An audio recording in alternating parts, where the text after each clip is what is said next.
جی السلام علیکم ناظرین، کیسے ہیں آپ؟ امید کرتا ہوں آپ سب لوگ ٹھیک ہوں گے۔ تو بنا وقت ضائع کیے چلتے ہیں آج کی ویڈیو کی طرف۔ ان کا اچھا سوال ہے کہ اگر ایک مسلمان لڑکا ہندو لڑکی سے شادی کرتا ہے تو کیا وہ مسلمان لڑکا ہندو کے گھر میں جا کے نماز پڑھ سکتا ہے، اور کیا وہ لڑکی مسلمان کے گھر میں پوجا کر سکتی کہ نہیں؟ سب سے پہلے کچھ شرائط ہے ہر چیز کے۔ آپ اگر گاڑی رکھیں گے اور گاڑی کا ایک پہیہ رکھیں گے، سائیکل کا ایک پہیہ رکھیں گے، ٹریکٹر کا، تو گاڑی چلیں گی کیا؟ نہیں چلے گی۔ یا چاروں سائیکل کر دو یا چاروں ٹریکٹر کر دو۔ اسی لیے قرآن کی آیت سورہ بقرہ کی سورہ نمبر 2 آیت نمبر 221 میں اللہ تعالیٰ فرماتے ہیں کہ آپ مشرکہ سے شادی نہیں کر سکتے جب تک وہ ایمان نہ لائے۔ مطلب جو غیر مسلم ہیں اور شرک کر رہی ہے اس سے آپ شادی نہیں کر سکتے جب تک وہ ایمان نہ لائے۔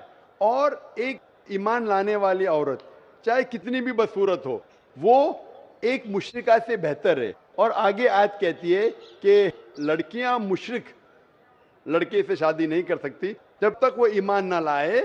ایک مومن آدمی چاہے کتنا بھی بدصورت ہو وہ بہتر ہے بنسبت جو شرک کرتا ہے۔ اس کی وجہ یہ ہے کہ اسلام میں لکھا ہے کہ اگر آپ خدا کے علاوہ کسی کو اور پوچھتے ہیں، کسی اور کی عبادت کرتے ہیں، یہ سب سے بڑا گناہ ہے۔ اور اللہ تعالیٰ فرماتے ہیں سورہ نساء میں سورہ نمبر 4 آیت نمبر 48 میں، اور سورہ نساء سورہ نمبر 4 آیت نمبر 116 میں کہ اللہ سبحانہ و تعالیٰ اگر چاہے تو کوئی بھی گناہ کو معاف کر سکتا ہے، لیکن شرک کو کبھی نہیں معاف کرے گا۔ اگر ایک انسان مشرک جیسا مر گیا تو اللہ تعالیٰ کبھی بھی اسے معاف نہیں کر سکتا، کیونکہ مشرک وہ شخص ہے جو شرک کرتا ہے، اور یہ سب سے بڑا گناہ ہے، کیونکہ ہمارا خالق، ہمارا مالک، ہمارا ایشور، ہمارا خدا، ہمارا بھگوان، اگر ہم اس کو گالی دیں گے، یہ سب سے بڑا گناہ ہے۔ جس نے ہمیں زندگی دی، جس نے یہ ساری چیزیں ہمیں دی دنیا میں، اگر ہم اس کو گالی دیں گے، اس کے علاوہ کسی اور کی عبادت کریں گے، یہ شرک ہوا۔ تو اسی لیے اسلام میں اجازت نہیں ہے کہ ایک مسلم لڑکا یا لڑکی کوئی مشرک لڑکا یا لڑکی سے شادی کرے، یہ اجازت نہیں ہے۔ جہاں تک کہ سوال ہے کہ ایک عام مسلمان ہندو گھر میں نماز پڑھ سکتا ہے، اگر اس کے سامنے کوئی مورتی نہیں ہے تو وہ نماز کہاں بھی پڑھ سکتا ہے اگر جگہ صاف ہے۔ ہمارے رسول محمد صلی اللہ علیہ وسلم فرماتے کہ ساری دنیا، ساری دھرتی مومن کے لیے مسجد ہے، یعنی ساری دنیا آپ کہاں بھی نماز پڑھ سکتے، دیکھنا چاہیے کہ صاف ہے، آپ نماز پڑھ سکتے۔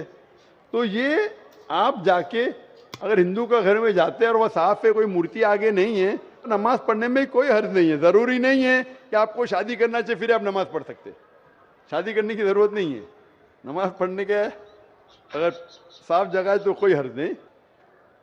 اسی لیے شادی کے لیے شرط ہے کہ دونوں کا ایمان ہو۔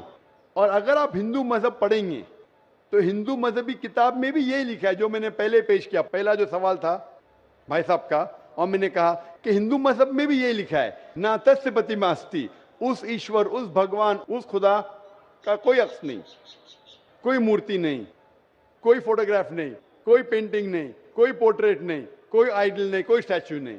اگر یہ مان لے کہ کم از کم جو یکساں ہے ہندو اور اسلام کے مذہبی کتاب میں، کم از کم اس کے اوپر عمل کرے تو اکثر ہمارے مشکلات دور ہو جائیں گی۔ جو یکساں نہیں ہے اس کو کل ڈسکس کر سکتے۔ اور اگر آپ تحقیق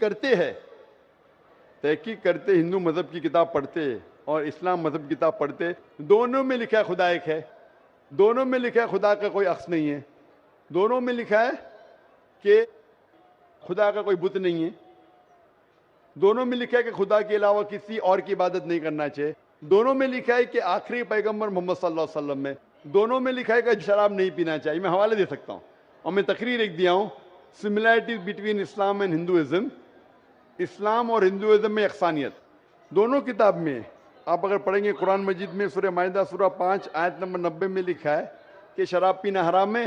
اب Manusmriti chapter number 9 verse number 225 پڑھیں گے، اس میں لکھا ہے شراب پینا حرام ہے۔